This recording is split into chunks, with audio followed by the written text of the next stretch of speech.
Hello everyone, good morning. My name is Anna. For today, I will share with you guys the tasks that I will be doing in preparation for my upcoming vacation. So these are the tasks in relation to my cactus collection and my cactus garden here in my backyard. I will be away for more than a month and I will be leaving these, my babies, my cactus babies, all by themselves, so no one will take care of them. I may have somebody here after 3 weeks, but within that 3 weeks time, these guys will be all left by themselves. For some of you, you might be saying, well, she takes care of cacti. That is no problem, no big deal, because cacti can be left alone for weeks or months without being really taken care of or watered and they'll be fine. Well, that is true case to case basis, but you have to remember, guys, I live in the desert and it is almost summertime here. We're just a few days away from the official start of summer, although we've been having summer weather here for a month now. Our spring weather here is actually like your summer, probably where you're at. Our temperatures have been in the 90s, 90 degrees Fahrenheit and above for the past 3 weeks consistently. And our humidity level is very dry, like below 10%.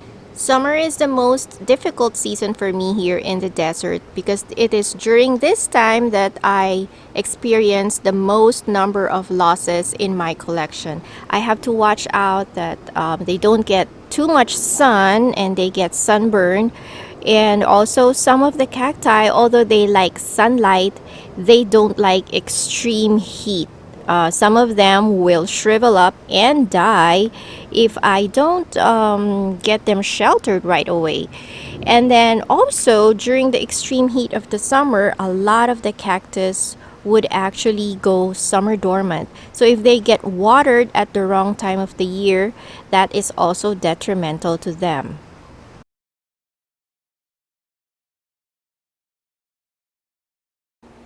The first task that I did is to make sure that these plants are protected from too much sunlight. And so I have all my shade cloths up now. This is a 40% shade cloth. And then I also have a shade cloth on top of my gardens right there. I forgot if this is 40 or 50%, but I don't go more than 50% shade for my plants. So in here I have shade cloth, and as well as on my desert garden right here, that is also under shade cloth. Although I have the toughest of all my cactus plants planted here, opuntias, trichocereus, still during the hottest part of our summer, they need that extra protection, especially if our temperatures here reach more than 105 degrees Fahrenheit. These plants can still easily burn without protection under the shade cloth. That is why I have this shade cloth installed. This is only during the summertime.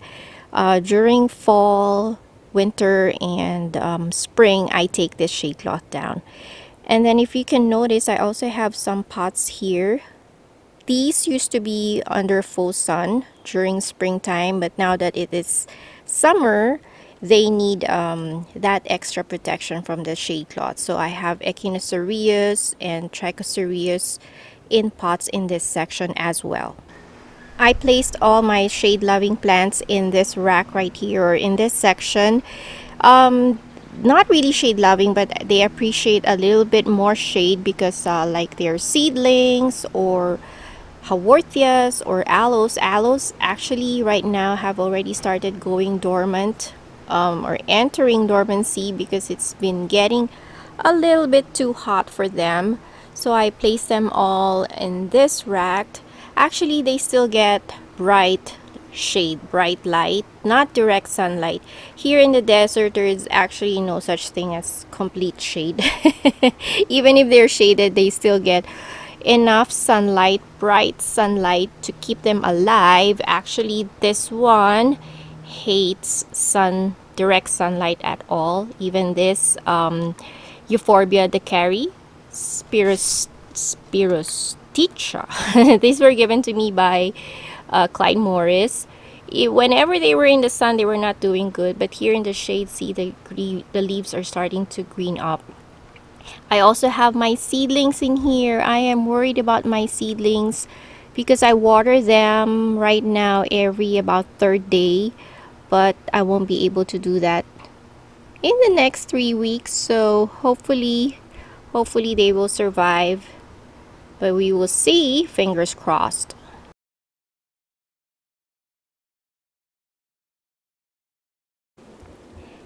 The next thing that I'm going to talk about is watering. So for the past 3 weeks, I have been watering these twice a week. Yes, twice a week. So like I said, it is already very hot and our humidity here is very low. And if you will notice, 90% of my plants are in terracotta pots. So the soil dries out faster. So during summertime, I water them twice a week. But in the next 3 weeks, they will have no water. So good luck. Good luck to me and good luck to them. But what I did is, or what I will be doing is, the day before we leave, I will be watering all these heavily. Like I will be drowning them. Well, there's no way I can drown them really because they all have drainage holes and they are in terracotta pots. So this soil will dry out, but I will make sure that the soil inside the pot will get really wet, like the entire soil in the pot will get wet. So that is what I will do the day before we leave. I will be watering them all heavily.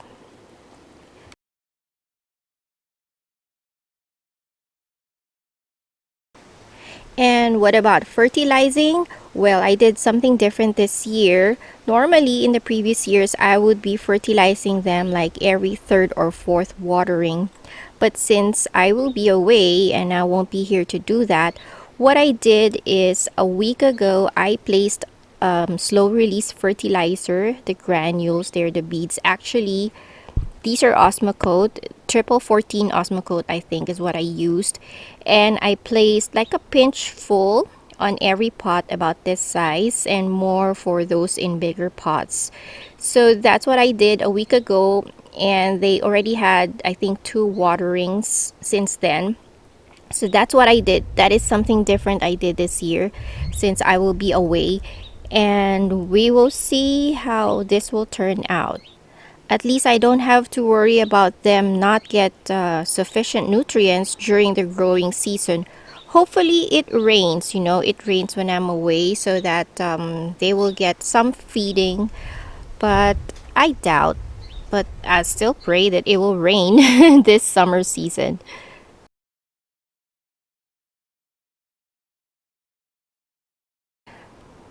Oh, too bad I will be missing this super bloom. This lobevia is just packed with buds all over, all around it, up to here, up to the back, guys. This is just packed with buds, but I won't see that super blooming. Anyway, I also did a lot of repotting. A week ago or 2 weeks ago, I went to see a grower and I got several new plants and I had to repot them all. Plus those that also need repotting among my old plants. My gosh, I probably repotted maybe 30 to 40 pots or 30 to 40 plants. Just trying to get them all organized before I leave and get them all situated.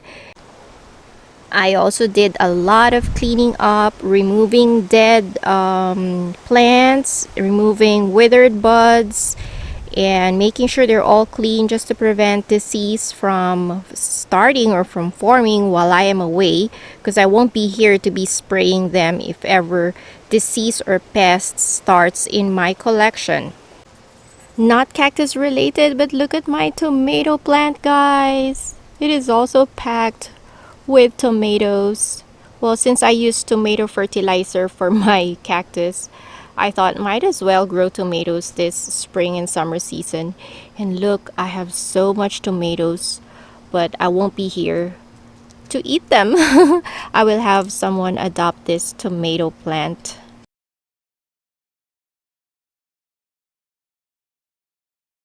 The last task that I will be doing is pruning my opuntias. I've already pruned this 2 weeks ago, pruned it heavily, and I actually cooked the pads. They're delicious.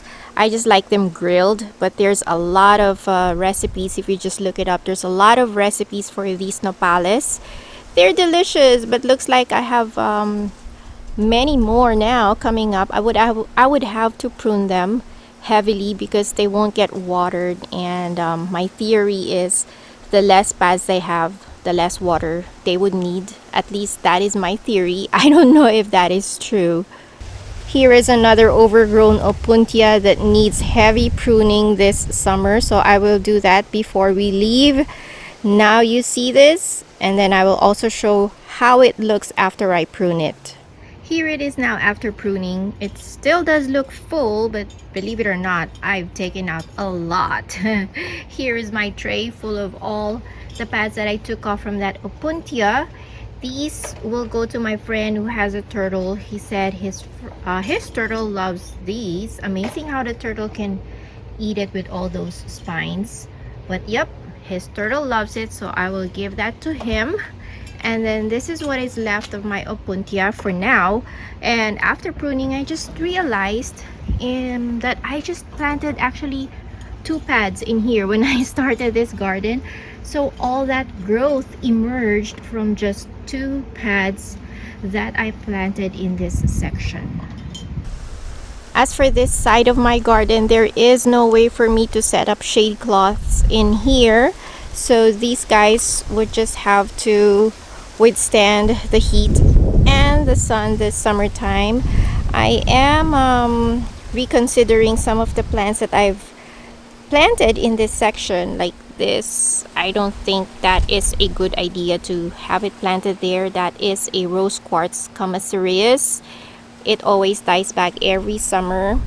This opuntia, I think I might have to move it because it is growing this way, and then it will block my walkway right here. The Trichocereus is doing fine there. This, I don't know. It just formed its roots, I think, recently. We will see if this Echinopsis pachanoi will survive in here. Alright, so those are my plans, guys. I hope I just considered everything that needs to be done in order to keep my plants healthy and thriving while I am away. Like I said, someone might be here after 3 weeks, but we will see.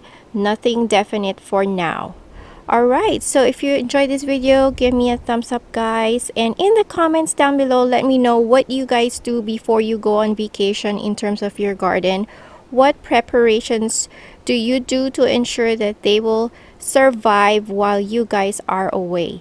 Alright, until next time, guys, bye everyone, and cheers!